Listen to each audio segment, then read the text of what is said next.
Assalamualaikum warahmatullahi wabarakatuh. Teman-teman mahasiswa PIAUD ITMAFA, bahwa perkuliahan pada pagi hari ini saya akan menyampaikan materi terkait dengan micro teaching.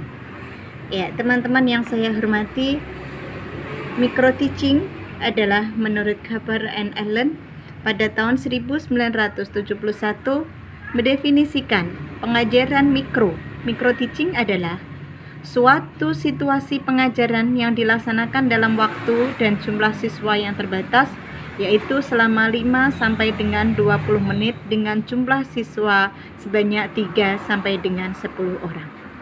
Ya, teman-teman, bahwa sebelum masa pandemi ini, kegiatan micro teaching yang seperti ini menurut Allen ini adalah sudah dilaksanakan. Namun, di masa pandemi ini, karena kita harus menjaga protokol kesehatan, yaitu terkait dengan jaga jarak, maka kegiatan micro teaching yang seperti ini adalah tidak dapat kita lakukan. Maka dari itu, tugas dari UAS untuk micro teaching bagi teman-teman semua adalah besok menggunakan media digital, yaitu silakan teman-teman memvideo hasil micro teaching dari teman-teman dan nantinya diunggah ke YouTube, dan itu nanti yang akan kami nilai.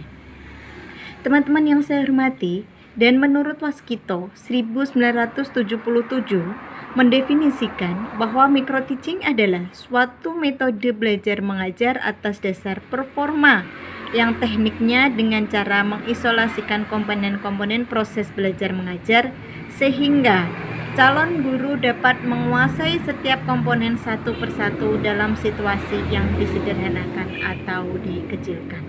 Ini adalah menurut Waskito, yaitu micro teaching adalah berdasarkan performa. Performa masuk di sini adalah kemampuan teman-teman ketika teman-teman mengajar. Ya, teman-teman, dan ini tidak hanya pengertian saja terkait dengan micro teaching, tetapi juga ada konsep pengajaran micro teaching. Konsep pengajaran micro teaching di sini ada 8. Yang pertama adalah pembelajaran yang bersifat nyata, dilaksanakan dalam bentuk yang sebenarnya, tetapi berkonsep mini, karena dalam kegiatan pembelajaran khususnya adalah kelompok bermain dan juga RA, TK maupun TPA. Maka untuk kegiatan pembelajaran usia itu adalah 2 sampai dengan 3 jam, atau untuk kelompok bermain itu adalah 150 menit, dan untuk TK atau RA adalah 180 menit. Namun di dalam micro teaching ini kita praktek mengajarnya adalah 20 menit cukup. Jadi yang diambil ada yang poin-poin saja. Dan selanjutnya adalah latihan berpusat pada keterampilan dasar mengajar. Ya, kita tahu bahwa kompetensi guru itu ada 4 kompetensi.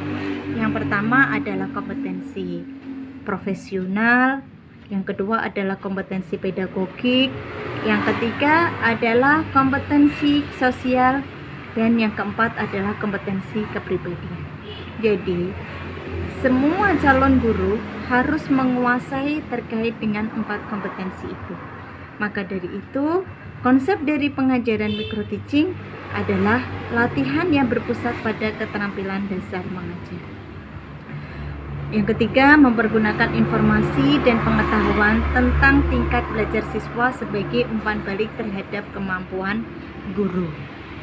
Nah, dan selanjutnya, pembelajaran dilaksanakan bagi para siswa dengan latar belakang yang berbeda dan berdasarkan pada kemampuan intelektual kelompok usia tertentu. Perlu saya sampaikan bahwa ketika kita memberikan pembelajaran kepada anak usia dini, memang harus sesuai dengan tahapan perkembangan anak. Dan selanjutnya adalah pengontrolan dilakukan secara ketat terhadap lingkungan latihan yang diselenggarakan oleh laboratorium micro teaching.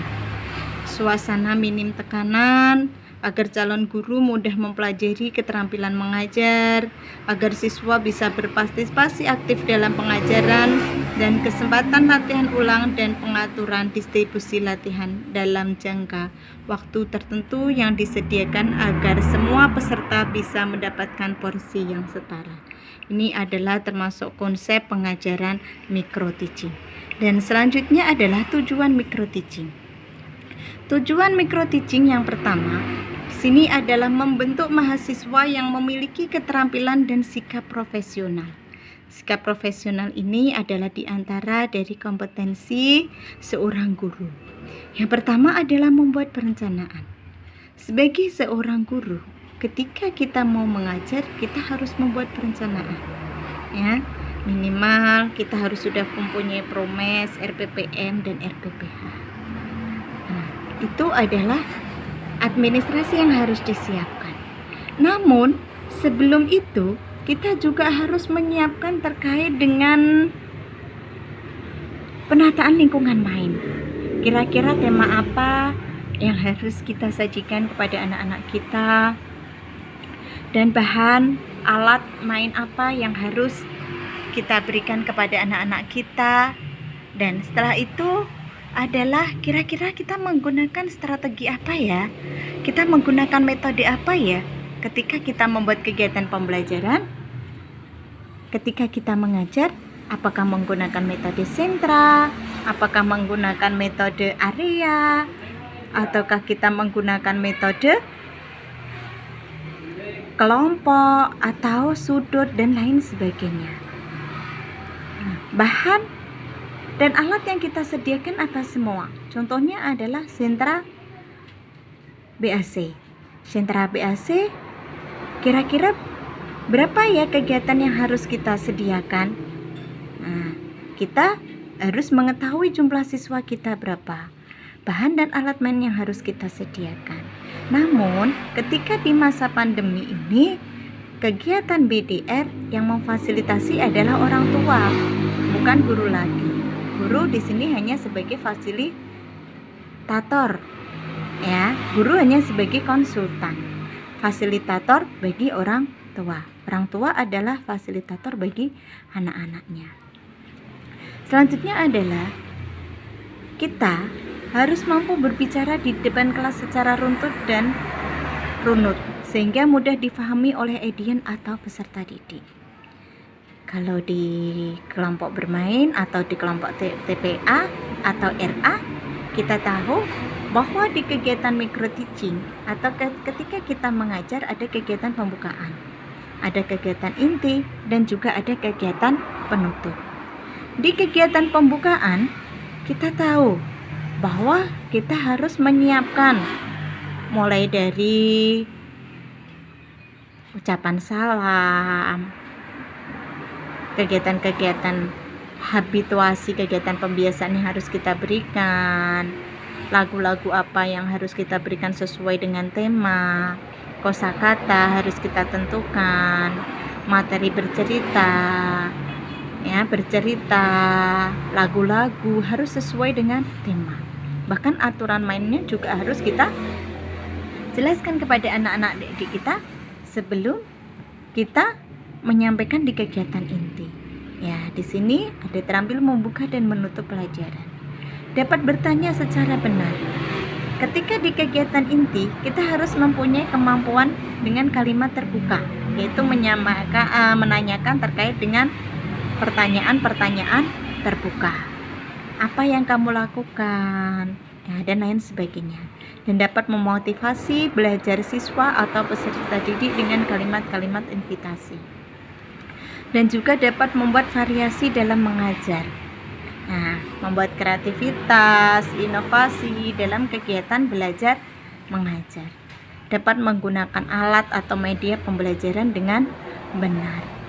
Dan bertanggung jawab dan berpegang kepada kode etik pendidik, yaitu kita sebagai seorang guru harus mempunyai kompetensi di bidang kepribadian dan juga bidang sosial. Itu yang harus kita penuhi. Selanjutnya adalah Kita harus mampu membentuk dan mengembangkan kepercayaan diri mahasiswa dalam melakukan praktek dan kegiatan pembelajaran di kelas. Dan yang nomor 3, kita harus mampu mengembangkan keterampilan mahasiswa untuk dapat mengamati keterampilan keguruan secara objektif, sistematis, kritis, dan juga praktis. Yang keempat, mengembangkan keterampilan mahasiswa untuk dapat memainkan peran sebagai guru, supervisor, peserta didik, maupun sebagai observer dengan baik. Jadi kalau tidak di masa pandemi, teman-teman kita buat kelompok ya, satu kelompok 8 orang. Jadi nanti kelompok itu ada yang jadi guru, ada yang jadi peserta didik, ada yang jadi pengamat, dan juga ada yang jadi supervisor. Ya, namun di masa pandemi ini adalah hal ini tidak mungkin karena kita harus menjaga jarak. Ya, maka tugas UASnya teman-teman adalah silakan teman-teman memvideo kegiatan micro teachingnya dan nanti diupload di YouTube. Dan yang terakhir, melatih mahasiswa untuk dapat menerapkan teori belajar dan pembelajaran dalam suasana didaktis, pedagogis, metodik, dan andragogis secara tepat dan juga menarik. Ya, selanjutnya adalah materi fungsi micro teaching. Fungsi micro teaching. Fungsi micro teaching di sini ada 4. Yang pertama adalah fungsi instruksional. Fungsi instruksional adalah sebagai penyedia fasilitas, praktek atau latihan bagi calon guru atau tenaga pendidik untuk berlatih atau memperbaiki dan meningkatkan keterampilan. Itu adalah fungsi instruksional. Selanjutnya adalah fungsi pembinaan. Fungsi pembinaan di sini adalah fungsi micro teaching itu adalah untuk membina, membekali para calon guru atau mahasiswa sebelum terjun ke lapangan atau sebelum melaksanakan PPL. Dan selanjutnya adalah berfungsi integratif untuk menguji kualitas. Kira-kira kualitas mahasiswa seperti apa ya ketika dia mau mengajar. Dan yang terakhir, fungsi eksperimen adalah berfungsi sebagai bahan uji coba bagi calon guru di bidang pembelajaran. Jadi sebelum teman-teman mahasiswa praktek ke lapangan, setidaknya ada fasilitas, ada pembinaan, ada uji kualitas, dan juga ada uji coba untuk sebelum teman-teman praktek dan terjun ke lapangan, melaksanakan PPL maupun sebelum mengajar. Ya, ini ada beberapa karakteristik micro teaching. Yang pertama adalah peserta bersekitar 5-10 orang. Ini kalau bukan masa pandemi ya. Tetapi kalau masa pandemi ya cukup satu guru, mungkin 2 atau 3 atau 5 anak di situ. Waktu mengajar terbatas ya. Jadi tidak secara keseluruhan, namun ada beberapa yang tetap pre-memory ya, kita ambil poin-poinnya aja, hanya sekitar 10-15 menit. Komponen mengajarnya juga dikembangkan secara terbatas, tidak semuanya, tapi diambil poin-poinnya. Nah, sebagai pusat latihan terhadap keterampilan mengajar, menggunakan informasi dan pengetahuan tentang tingkat belajar. Jadi ketika kita melakukan micro teaching, jadi teman-teman mengajarnya harus disesuaikan dengan kelompok usia. Ya, apalagi dalam pengajaran itu dilaksanakan bagi yang TPA mungkin bisa memilih usia 1 sampai dengan 2 tahun. Yang kelompok bermain 2 sampai dengan 4 tahun. Yang TK atau RA mungkin bisa 4 sampai dengan 6 tahun. Ya. Pengontrolan secara ketat terhadap lingkungan latihan yang diselenggarakan dalam laboratorium micro teaching. Ya, untuk mengumpulkan siswa berpartisipasi aktif dalam pengajaran. Dan karakteristik yang terakhir adalah penyediaan kesempatan latihan ulang dan penguatan distribusi latihan dalam jangka tertentu. Ini adalah karakteristik micro teaching. Dan yang selanjutnya adalah prinsip-prinsip pembelajaran micro teaching. Prinsip-prinsip pembelajaran micro teaching Prinsip yang digunakan dalam evaluasi microteaching didasarkan atas prinsip pengajaran yang berorientasi pada tujuan atau hasil, di mana penelitian didasarkan atas hasil yang dapat dicapai oleh mahasiswa dalam melakukan microteaching, yaitu keterampilan menciptakan suasana belajar yang aman, tenang, ya. Keterampilan menimbulkan perhatian terhadap bahan pembelajaran yang disajikan, keterampilan menimbulkan bahan apresiasi, dan lain sebagainya. Selanjutnya, guru mengevaluasi praktek microteaching sebagai hasil penilaian dari pelaksanaan microteaching yang digunakan sebagai dasar umpan balik. Ya teman-teman, inilah hasil atau perkuliahan pada pagi hari ini. Apabila ada diskusi atau tanya jawab, silahkan teman-teman menulis pertanyaannya di Google Classroom, ya.